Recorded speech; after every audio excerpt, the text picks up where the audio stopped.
So, what did you think about the 2024 Olympics surfing edition?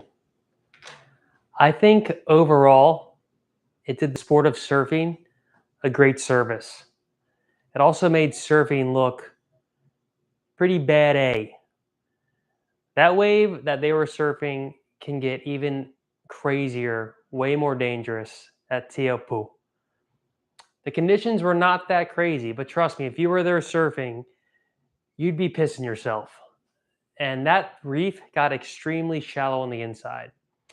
But this video isn't going to be too much about, the actual conditions or even the people that won or lost. I think this is just more so about how this is the second time surfing's been in the Olympics. 2020 was in Japan, and the waves were definitely kind of more lackluster and not as much of like a gladiator type presentation.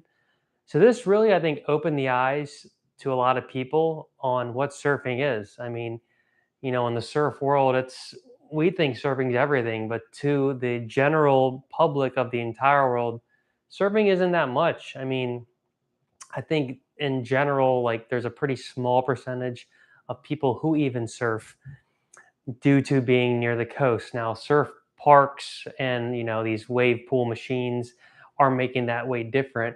But it is interesting how as the sport, gets more and more popular now, especially because of the Olympics, I think it is cool to see like just like the waterman aspect of surfing, the true athleticism of surfing being on display by these athletes. Also, shout out Caroline Marks, Team USA, let's go. She was from Florida originally, which is pretty crazy because that's where Kelly Slater's from. And if you're from the East Coast or if you've surfed Florida or Virginia Beach or North Carolina or South Carolina or even New York and New Jersey, these spots, they can be flat for many, many months and they can be good for 2-hour windows. So it really goes to show that how can this person who, grew up surfing crap waves win a gold medal at the Olympics? Now, I think the reason is because she did live in San Clemente for a while. But another reason is it just goes to show that growing up at a poor surf spot doesn't necessarily mean you're going to be a poor surfer. A lot of times you have to kind of dedicate yourself to surfing even more so than living in a place like Southern California where there are waves a lot of the times. It might not be epic a lot of the times, but there are waves as opposed to Lake Atlantic where it is a lake most of the time, and then every once in a while you get some waves. So I think it was really interesting to watch that. And then on the men's side, Vast winning, he's a local at the spot. I thought that was extremely cool. And in the end, I think does the sport even more justice because he's not necessarily this high profile person that everyone knows. So that can even kind of bring more intrigue to it, more actual like playing grounds of a country versus country versus country. Now, the WSL, the World Surf League, might actually be a better indicator of who the world champion of surfing is, just because there's multiple spots, the seating's a little different, and you got to kind of like go through the ranks on the QS to get there. The Olympics is a little more set up by like a quota of people in a country, and you send them out of people, and then there's seeds on country. So it was interesting how the semis with Jack versus Gabriel, that almost looked like that should have been the finals if it was WSL. And I thought there maybe was going to be more internet trolling outrage, but I think actually Vast really proved himself, and especially on one of those his last like extremely deep drop into that barrel, that proved extreme athleticism and also showed like his local knowledge of the spot, which I thought was pretty cool. And especially considering last year, a main WSL top 3 person won. This year, someone who's relatively unknown to like people that aren't in the surf community. I think that really kind of shows just how big surfing has gotten when someone who isn't Kelly Slater is winning a gold medal. So I think surfing in the Olympics for 2024 was lit. It was pretty epic. And even with the whole controversy of building that thing in Tahiti, I'm not sure where that really ended up or if they somehow just kind of like got it built with enough, not too much blowback like they were getting at the beginning.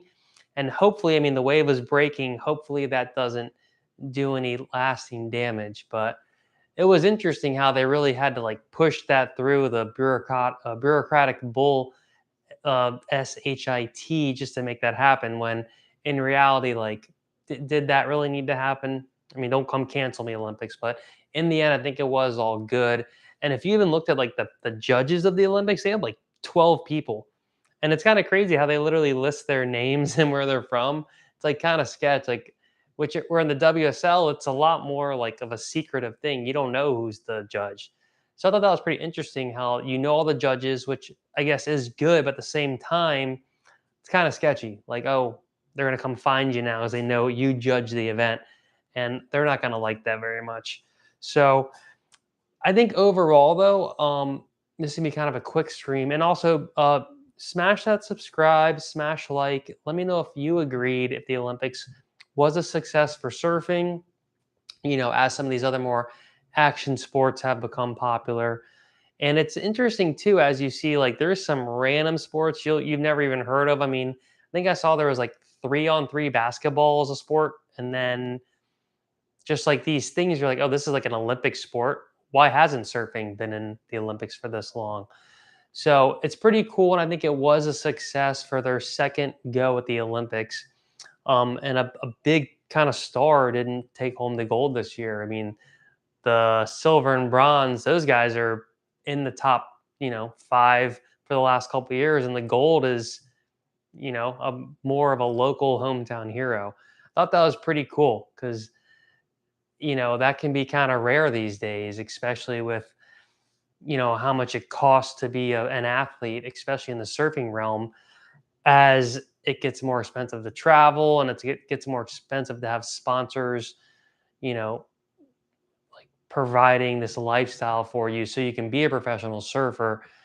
It's kind of gone are the days where you can just kind of be on the flow team, or you have to kind of establish your credibility if you want to then go the route as a free surfer to have these sponsors like kind of super backing you, because there's a lot of good surfers in the world, and really there a lot of them could have been at that Olympic event and been surfing. So I think it was overall like a pretty cool moment for our sport now, especially with the main moment that everyone's talking about, the Gabriel jumping off with the one. That was pretty epic. I wanted to include that in the thumbnail, but there's a lot of Olympic titles saying don't use any of our photos or stuff until this date, and you got to be accredited. I was like, this is not worth me getting a YouTube strike to use this epic #1 photo. Unfortunately, he didn't come out #1. He came out #3, but the photo speaks for itself, and that was just such a cool moment. I think that kind of prompted me to even do this talk about this, because all these sports go under the radar, and then when at least one viral moment like that gets taken by the news and this gets pushed around, and it's actually like a very positive um like role model picture, and it's just so unique and such captured so perfectly. I mean, he's moving fast. You have your shutter speed cranked. You got to have that focus lock. So I'm assuming it's autofocus, but even then he's going fast. So I mean, maybe A9 or some kind of like crazy Nikon, but that's not an easy photo to take, especially with all that going on. You're bouncing around in the water. You need a long lens. So that was a super once in a lifetime photo that I think sums up the whole Olympics, the whole surfing the Olympics thing, is that it was a success and it was super cool to watch. I thought they did a great job of showcasing it, of the people talking about it.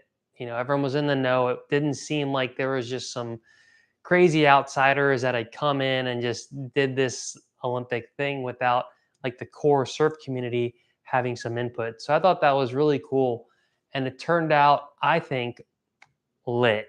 So I appreciate everyone tuning in for this quick Hero Show live stream.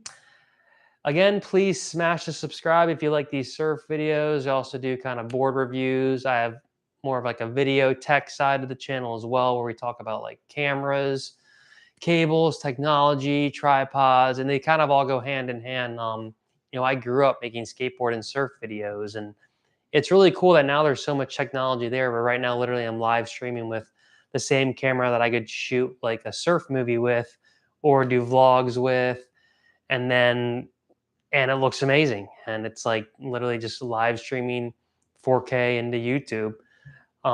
Really grateful to have this technology. Where only 20 years ago, there was still mini DV tapes. I mean, the internet was barely around. So, and this is all just me. Like, you don't need a whole crew. I mean, I know the last video, actually, someone commented they don't like how the camera moves like this. But you know what's funny? I actually like love how it does this. This is a new feature that the newer Sonys have, but the ZVE1 is the only one that has it like this. It's called auto frame stabilization, and essentially keeps me like in the middle. But why I like this, because it actually adds some dynamic like movement to the shot. Now you can get crazy with it and like really go nuts. But if you're just kind of like subtly doing little things, I think it actually looks really cool, because it's like having a cameraman, slight little movements. And then from the viewer's perspective, I guess if you're like an old, Gen X, I didn't want to say older. If you're like a Gen X or a boomer, you might be like, yo, what is this like Gen Z, like hilarious nonsense? But just as a person who films themselves, like I think it's pretty cool, because it just adds like another little level of complexity to the viewer process, where it's like, oh wow, like how did this person kind of get the camera to follow them like this? Like if I was just standing here and it was static the whole time, it could get kind of boring. Like this adds at least a little level of visual stimulation while you're watching it. So I don't know, maybe comment below. Do you like this little AI craziness, or are you just like the last commenter who couldn't even watch the video because he was over it? And I appreciate the comment, because no one has said this yet. So it's cool to know that maybe some people don't like this, but I actually think it's pretty cool. Adds a little unique factor. And another quick behind the scenes tech thing I'm doing is, so I have like an RGB light that's actually going slowly through the colors.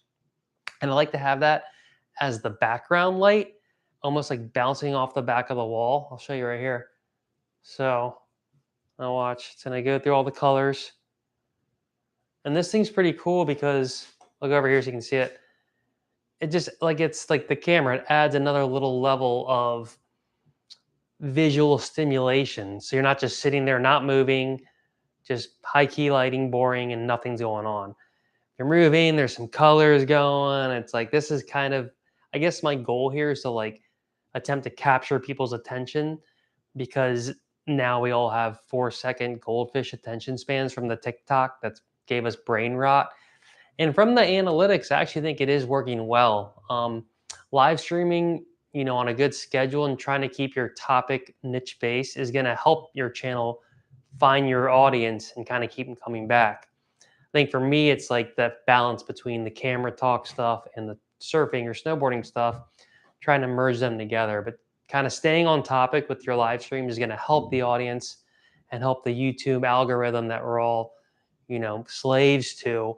Tell them you're live, tell them it's a topic that he's going to talk about. And I think it's all pretty interesting. And I think it's just cool that you're able to do this all, with a small crew. It isn't like the old days where you needed 100 people to make a movie. Now, really, you can make a movie all by yourself. So, all right, guys, thanks again for tuning in. Smash the subscribe, like.